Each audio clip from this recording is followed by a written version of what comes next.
Well, I was in Tucson. I went to the public library and got a temporary library card, and noticed they had these audiobooks. And I were driving quite a bit to and from various places. I figured, well, I'll pick up one of these audiobooks. And the one I selected was called Crash Proof: How to Profit from the Coming Economic Collapse by a guy named Peter Schiff. And he wrote this in the end of 2006, and it was scary. It was a dead-on prediction of what we're going through right now. With one exception, he said our dollar would basically melt away to nothing, and that actually hasn't happened yet. In fact, about a couple weeks back, it actually was up in value. Now it's, with the new stimulus, $6 trillion stimulus package, it was announced, I guess, last week, and now it's dropped against the yen and the euro. But I think we'll collapse. Actually, I think we'll collapse. And I wanted to start out with a brief history of the U.S. dollar. I just got on the internet and was looking at a few things here, and I wanted to. Does anybody know what fiat currency means? What fiat currency means? What does fiat currency mean? It means whatever they say it means. The dollar is worth $1 because it is worth $1. Yes, it has no backing by any commodity, any metal, which is typically gold in currencies. So it can be printed, just printed up by U.S. Treasury, U.S. Mint, as well as be printed up by North Korea. There's really no backing at all whatsoever. It's just the cost of the paper, literally, to print on the dollar. So that's the U.S. Constitution, Section 10, when our country was founded, stated, and at that time we didn't have a Federal Reserve, so each state made their own currency, but the Constitution said that there could be no currency printed without a gold or silver backing. That was part of the U.S. Constitution. And that held up until 1862, when the greenback was printed, and it was redeemable, it said, at some unspecified future date in gold, and it was accompanied with a gold certificate that was redeemable in gold at some unspecified future date. And this was the first fiat currency, and it was used to finance the Civil War. And then we had a period, it goes through a lot of history here. I won't go through all of this, but they returned to the gold standard in 1880 through 1912. And then we floated again to a fiat currency in 1915, and that was to pay for World War I. And because there wasn't enough gold to back the amounts of paper printed. And then after that, they went back to the gold standard as a result of the Depression, because people would accept the fiat currency, I guess. They wanted silver, gold, so forth.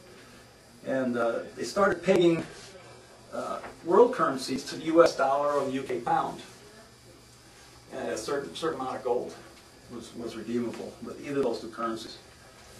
And on and on, and they went to floating currency in 31 to 45. Back to the fixed currency in 45 through 68.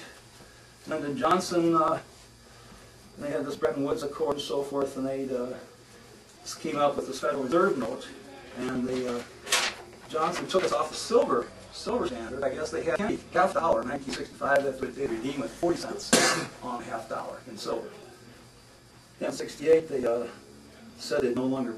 Federal Reserve notes would no longer be redeemed at any time money whatsoever. 1971, Nixon took the world off the gold currency, so all international currency as of 1971 was not backed by any kind of metal, whatever.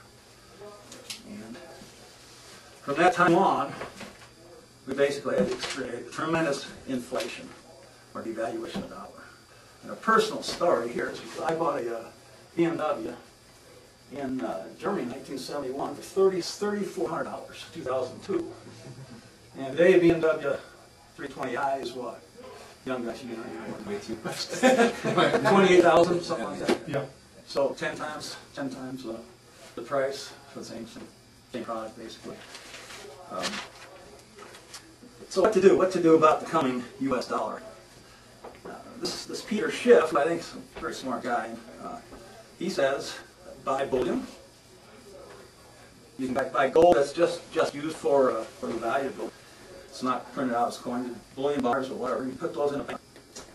He says, buy foreign stocks in economies that don't export to the U.S. Like China. Well, China's it's not the case, but I think they're turning inward now. They're going to start selling their own people. Then they won't be taking U.S. dollars, and the stocks in those companies should hold out. They're companies that produce goods for the domestic market. And then, when the stock market collapses, predict that, and the housing market collapses, and commodity prices somewhat collapse, repatriate those foreign stocks into U.S. dollars. So. And then the fourth point of Schiff's, he says, use a broker that deals directly with brokers on foreign exchanges. Don't go through the ADRs, pink slips, and all this other stuff through the New York exchanges, because these brokers will get 15% here, and then exchange commissions here. So, and the caveat is his brokerage company, which he's president of, does exactly that. So I have investigated his company. So that's what he recommends, and I would like to turn over to you, see what you've done. Well, how would you advise dealing with a worthless dollar? Anybody have any good ideas? Buy land. Move to a farm area. Yes. I think it makes a lot of sense. Make sure it's near natural water sources. Yeah, I've heard that. I've heard that as well. Yeah. So you be self-sustaining in food and hydroelectric power, you're saying, for example? Mm-hmm. Yeah, that's what I would do. Or find solar power. Or find a good gulch. Gulch. Find a good group of libertarians who have created a self-sufficient paradise and join them. Wow. But you're going to work. Yeah. Go off the grid. They off the grid. And good hiking buddy of mine, I met him on a ski break here over this 3-month period. And, his son's doing exactly that in Northern California, living off the grid with some group.